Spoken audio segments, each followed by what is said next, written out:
नमस्कार दोस्तों, मैं Priyanka Pal, assistant professor in Biyani girls college. मेरे साथ हैं head of the department of Biyani girls college of commerce and management.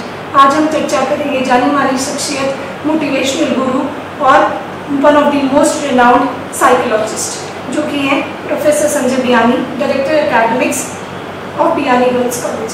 Sir, आज हम आपसे जानना चाहेंगे कि आप किस चीज़ को महत्वपूर्ण मानते हैं, न्यूक्लियर फैमिली को या जॉइंट फैमिली? सबसे पहले तो थैंक यू बोलना चाहूँगा आप लोग। I am very grateful because I am teacher और मैं जानता हूँ टीचर्स सोसाइटी में क्या रिफॉर्म ला सकते हैं। देखिए पायल मैम, अभी जो हमारे हम जिस सोसाइटी में रह रहे हैं इसमें बहुत बदलाव आया है।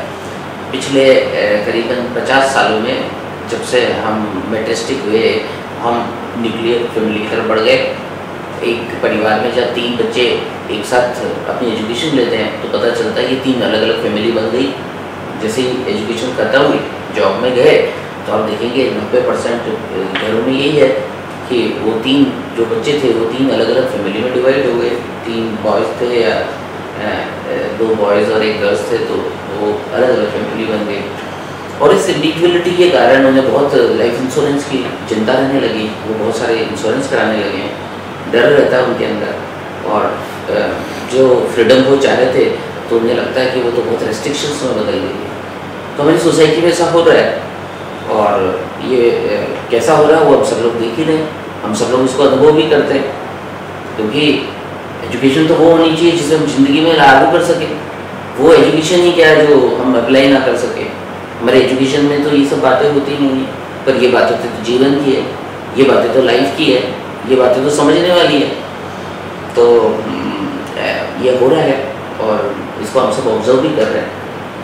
सो इसका जो अगर आप पूछें मुझसे कि इसका मेन और कारण क्या है, तो मैं आपको बताना चाहूँगा इसका कारण जो है वो हमारी सोच में है।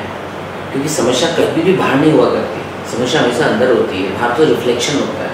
और इसका कारण है हमारी अपनी मेटेरियलिस्टिक अप्रोच। अगर हम इस मेटेरियलिस्टिक अप्रोच को बदल दें तो हमारी सोच ही बदल जाएगी। हम आज अपने लिए जीने लगे, आज हम दूसरों के लिए जीते नहीं। हमारा पूरा फोकस रहता है मैं हैप्पी कैसे हो जाऊँ, जबकि हकीकत में साइकोलॉजी जब पढ़ेंगे, जब आप ओल्ड लिटरेचर पढ़ेंगे, जब अपने आप को समझने की कोशिश करेंगे तो आप हैप्पी तब होते हैं जब दूसरा हैप्पी होता है। और हमारी डेफिनेशन बदल गई है। हम सब लोग अपने आप को हैप्पी करना चाहते हैं और इसके लिए हमारे को ऐसा लगने लगा कि शायद मटेरियल अधिक जुटा लेने से, शायद अपनी बुद्धिमत्ता से अधिक मनी कलेक्ट करने के कारण हम हैप्पी होंगे। पर ऐसा तो हुआ नहीं।